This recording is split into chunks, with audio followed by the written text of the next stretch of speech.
Do right, do me right, yeah.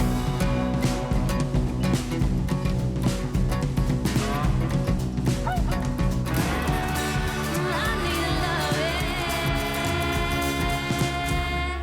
Knocking down my do right in the morning, do right in the evening, do right in the morning, do right.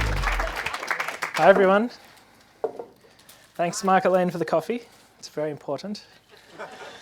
So I want to chat a little bit about what's next and doing what's next. This is a question I'm always asking. It's also a question that I get asked occasionally. And so I've got a few photos to share of some wandering that I've done. Firstly though, because this is 2014, I need a selfie. So if you could wave and smile. The do selfie. Okay, we've done well. All right, so back to the start and connecting some dots. I love exploring, I like wandering. This is me in Kubapidi, which is a deserty place in Australia. It's got some mines, you can walk around, you get a cool hat. It's a really interesting place. So always wandering and exploring and traveling. It's been a very important thing in my life. And I skipped half of prep, actually, with my family to the first year of school to go wandering. That's part of this. There was 2 trips. One was the east, one was the west. Got through a bit of school, always camping. It's good to be out camping again. This travel is important thing has stuck with me. So my parents actually took me out of the final year of school for a month, and we went traveling around Western Europe. That was a lot of fun. And so I've learned we all have these different maps and we have our experiences. Your map's different to my map. Your world is different to my world. And so it's funny when I hear people say something about the world or our world, because you're talking about your world and what you've seen. And it's really interesting when we get to have moments like this and share each other's worlds. There's another type of exploration that I began a few years after this. And it looked a bit like this. Who knows what this is? You push the button. And then it looks like this. And you get this box, it's got some lights, you've got a keyboard, you've got tapes and things. And it says, what do you want to do? And where do you want to go? And so for a long few years, I've been exploring cyberspace and what we call the internet today, I guess. But back then, you kind of had to poke the machine and tell it what you wanted. So I had to learn, how do you set up the computer? How do you plug it together? How do you type in some programs if you want a program to run? After that, it was, I want a faster computer. How do I build that together? Then it was, these computers are cool by themselves. You can put stuff in and get it out, but we should join them all together.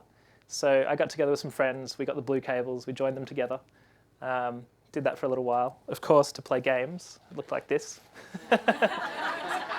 All good things on the internet, and I think most progress on the internet starts with a game. So this was us in the shed. These are the days where to make a network, you had to bring your computer. You had to pull it apart, bring it to someone else's place, plug it back together, put all the cables together, figure out how that works. We had a lot of fun. We played games. We explored a lot of worlds in there. Then there was these times between gaming sessions, during the week when it was too hard to bring your computers around. So we had to figure out how the early essence of the internet worked. And so we'd dial each other on the phone using a modem. And you probably remember the hissing sounds trying to connect a game together. So we'd get into this game, we'd be playing for an hour, we'd be setting up our marvelous worlds and armies and places. Then your mum would pick up the phone and it destroyed everything. But we would always rebuild. So after that, the internet, sort of as we know it, came together. I learned to poke around that a little bit. I had to learn to make some of it. I learned a bit of coding. Learned a bit more coding of how do you make collections of things. And that was a lot of fun. So I always like to come back to the basics of it. We had computers, then we had the networks, then we had the internet, we had code. And you see us staring at these beige boxes, but what we saw on the other side was this. We saw the matrix.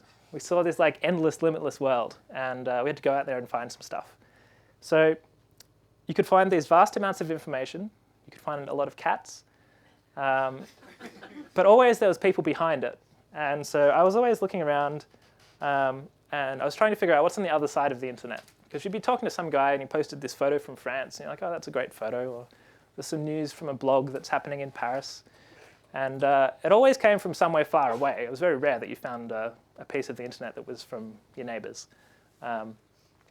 So then we got towards these social networks, and that was a bit of a turning point for me. So the first ones were like Flickr, which was sharing photos. You had Last.fm from London that was sharing music. Then we got together towards some good ones. Wikipedia is like a big, chunky social network. And I always remember there's this thing of when you shift from pre-internet to post-internet, which is still happening very much today. And so I used to have these encyclopedias at home, and you could read them all. You could go from the start to the finish. Now Wikipedia, you can't get to the end because it changes so often. That's quite interesting. YouTube today with videos, something simple like a video collection. 1 billion people use it every month, and they're watching 6 billion hours of video. And that's just today. So that, like Will said before, that is probably out of date already. There's a lot more happening there. So on the other side of the internet, you find these people, they're sharing their stuff. But what's interesting is if you post a note up there with a physical time and place, out of the matrix, out in the world, and you say, how about we go to this place at this time, all the people kind of get outside the internet and they go and they chat to each other. So I got into meetups, and if a meetup doesn't exist, you just post it and you start it. It's very, very easy. So you post a time and a place and a topic. People turn up. So I've had web meetups. There was meetups for entrepreneurs all around Australia. One of my favorite, though, is the Awesome Foundation. So I want to tell you a bit of a story about how the Awesome Foundation happened. So the Awesome Foundation is a foundation. It awards cash grants of $1,000 each month with no strings attached. And I think it's a really interesting, unique idea. It's funding awesomeness, which is underfunded in the world already. But we're putting some more funding into awesomeness. So I heard about this idea from Boston. A couple of guys in Boston started it there. Now it's the internet, and I saw it. I thought, that's a cool idea. We should have that in Melbourne. And so I did the stupid first mistake of asking permission. It's the internet. You copy and steal and remix, and you share it. So I emailed this guy, Tim, and he said, sure, just get 10 people and we'll put your name on the website. We'll say Melbourne, and you're off and running. So I did that. Of course, you write a blog post to get anything started. And we said, we just want a handful of people to give away all their money every month. That'd be great for the cause of awesomeness. I thought it would be really, really hard to find a group of 10 people just throwing money away. But it turns out there's heaps of them. The next day, we had 66 people willing to throw away their money. Great. So we said, we can only have 10. The group is 10. 10 times 100 is $1,000. We can put all that together. So we sort of picked a diverse group of 10 that we all didn't know. And we told the rest, go and start the second one. So a few months later, they did start the second one. So some simple rules for this. First rule for these 10 MicroTrustees is you have to agree to contribute $100 every month. That's that. Second one, be part of the selection process. You want the money and the focus and the attention and the effort. And the third one, which makes it all completely sustainable, is if you want to leave, that's fine, just replace yourself. So we always have this 10 going. So we did that. We had a group of 10. This is our first dinner, which is quite fun. We had to grapple the big questions in life. What is awesomeness? It's quite hard to discuss. Second big question, how big should our novelty check be? It's pretty big. It's a giant pink check. So that was fun. So this as well was a bit of a shift for me as you've got meetups. We usually come to meetups. We talk to each other. That's all that happens. We chat about what's happening with other things in the world.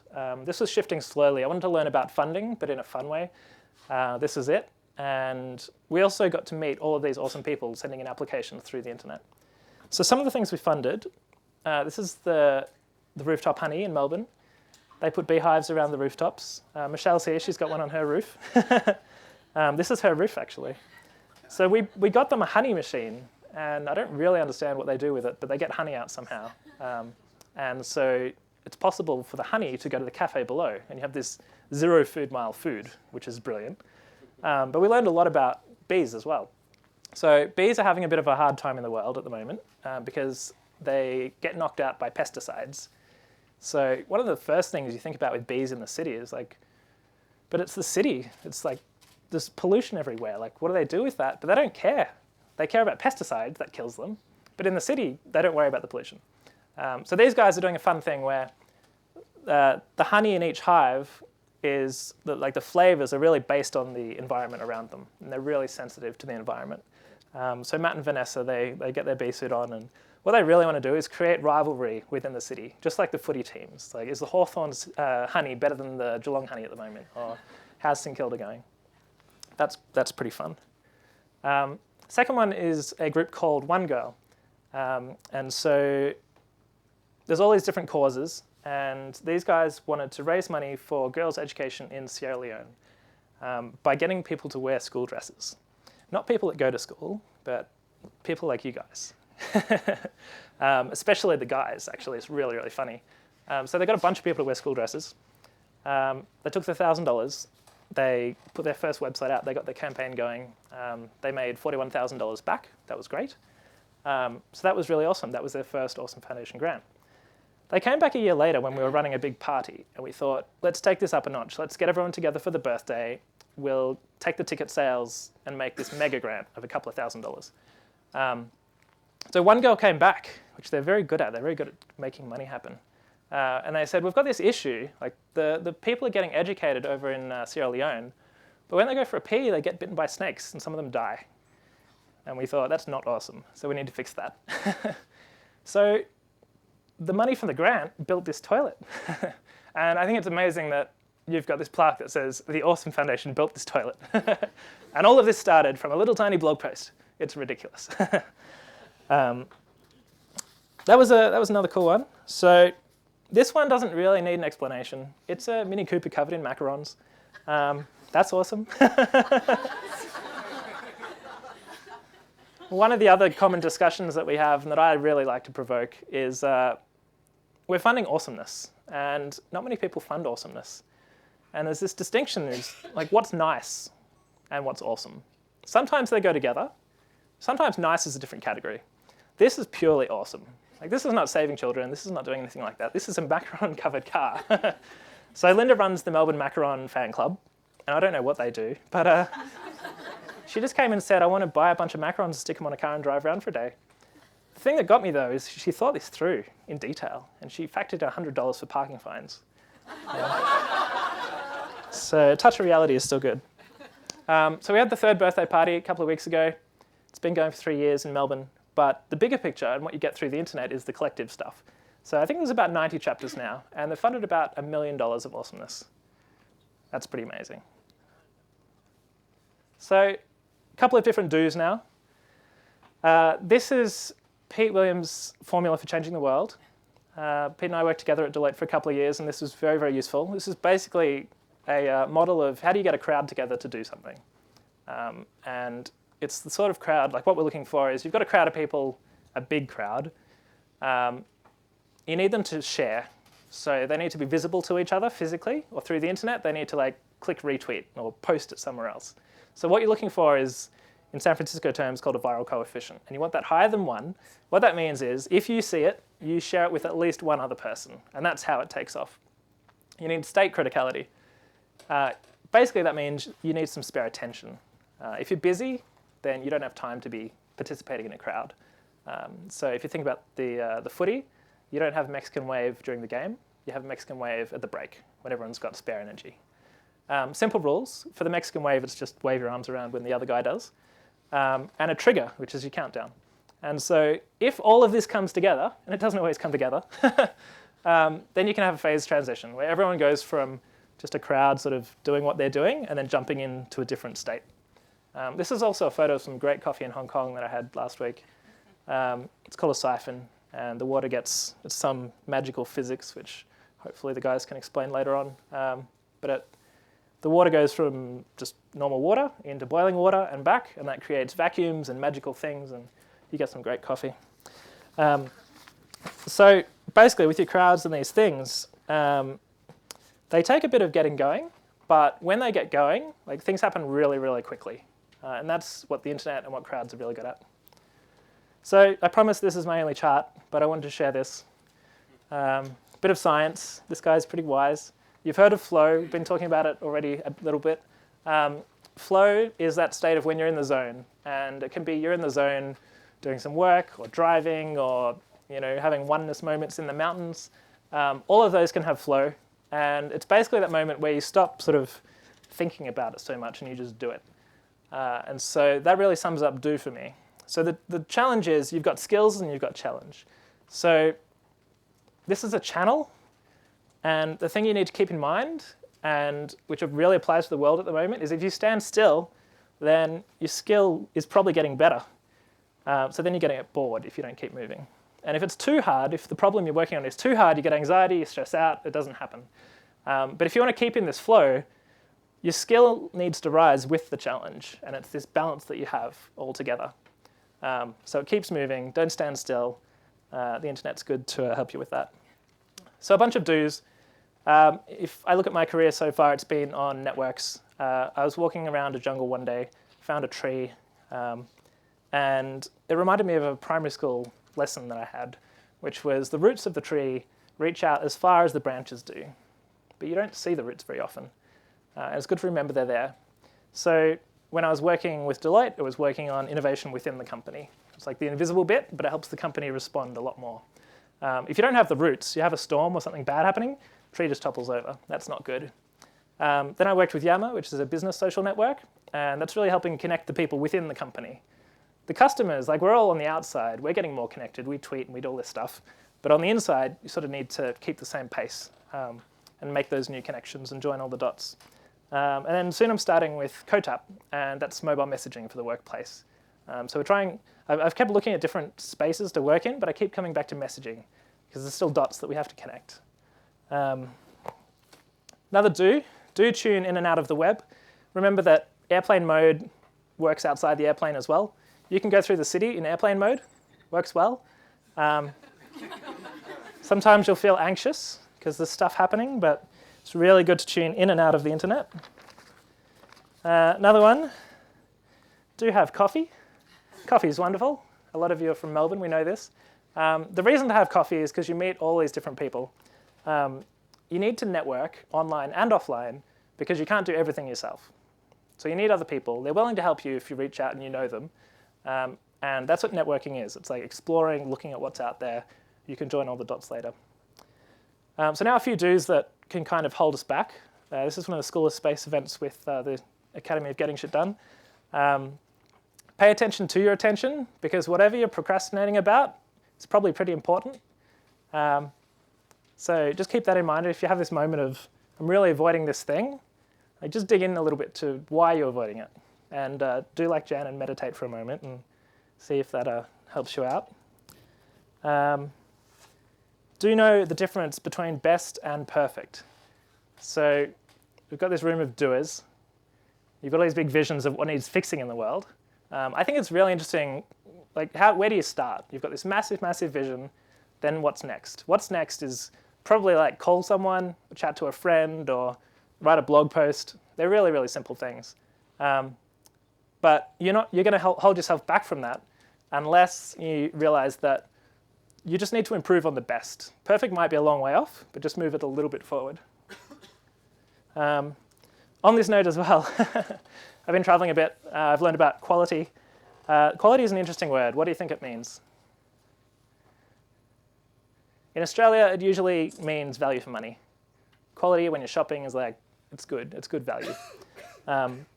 In the US, it means it just works. It actually works. That's pretty good quality. In Korea, it means it's new and shiny. In Japan, though, it means flawless. And so I find it really interesting, like, you've got this one word, it means so many different things. And that's a lot of why we need to have coffee and connect with people as well, is just to learn what do we all mean.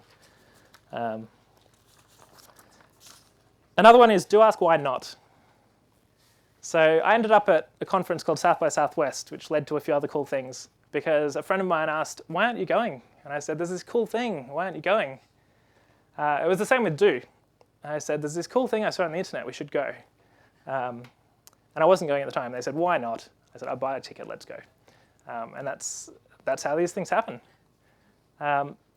So do what's next, look around the corner, don't get stuck in the past too much, learn from it, but keep moving forward. So 3 quick things that I want to talk about.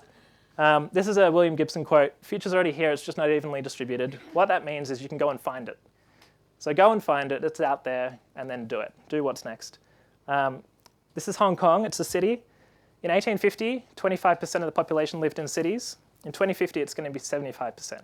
So we're all moving to cities. By 2025, which also is not far away, 75% of the workers will be Gen Y or younger. That changes a few things pretty quickly, so that's coming. We already spend more time on our phones than our desktop computers, so that's another big shift that you see often in the cities. This is Bhutan, which I was lucky enough to go to last year. There's another pattern that I see where we're adding community environment to our awareness. So in business, you see B corporations. Basically what they're saying, if you simplify it, is you look at profit, that's great. Think about your communities as well. There's not just one community, there's like a partner community, a supplier community, customer community, there's all sorts of stuff. And the environment, like the physical environment around us. So in Bhutan, they look at gross national happiness, and that's a similar idea at a national level. So how, as a government, can we make sure all the policies get screened so that, yes, they have a business case and they look at profit, but also they look at the community and the environment. And so you get much stronger and more powerful stuff coming out of that. Last one. Does anyone know what this is? This little dot right here. It's the International Space Station. We've kind of forgotten about space, and it's great that we come here camping, we can look up, there's so many stars. So I found this website, of course. It's called How Many People Are in Space Right Now? .com. And I highly recommend it. The answer is 6. 6 astronauts up there. A few Russians, a few US people, and a Japanese guy. They just float around. They're doing some experiments. Every 90 minutes they go around. That's pretty cool. You can spot them. If you get an app on your phone, it tells you where it is. So 5 a.m. tomorrow morning out here, you can look up and you'll see it go across the sky. That's pretty cool. What's even cooler is if you wave at them, they'll tweet photos back. You can follow them on Twitter. You can see their perspective coming down. So there's this really, really powerful thing that you hear about when you listen to astronauts. It's called the overview effect. And basically, NASA has a joke. They send scientists and engineers up, and they come back as poets and philosophers. And the reason for that is they have this amazing view of the planet. And there's no borders or national things or anything like that. You see a small blue planet. It looks pretty nice. You've got vast space around you. And they come back saying, we have to work together. There's no point like warring about these particular things. We need to work together. And so you see in space a lot of this happening. So the most important question is, how do we get there? When do we get there? 536 people have been to space so far. Until now, you had to be a country. 3 countries have done that. So it's too expensive. The space shuttles cost $1 billion to launch. And they're too old, they don't work anymore. So that's a bit of an issue. So what's interesting, this is a shot from a Virgin Galactic test flight. So Richard Branson and the government of Abu Dhabi are doing Virgin Galactic. For about $250,000, you can get a place on this rocket. It goes to 100 kilometers high, which is technically space. And you see the curve, you get weightlessness for a few minutes. That's pretty cool. They've sold 600 or 700 tickets already. So we're going to double how many people are in space in the next year. And double how many people are having this overview effect. That's pretty significant. Another one is SpaceX. So Elon Musk wants to take everyone to Mars. And that's going to cost about $500,000 return in about 10 years when he reckons we can do that. So I just want you to take a moment to ponder, like, how do we operate and do differently on the planet when we have this awareness of the whole planet in space? We're all together on this little rock. What do we do differently? How are you going to get to space? It's getting cheaper and cheaper. We'll get there. And just what does that mean? So tonight, when you're looking at the stars, keep an eye out for the astronauts as well. If they go past, wave. And ask yourself, why aren't we up there as well? Because that'd be fun. Thank you. Right in the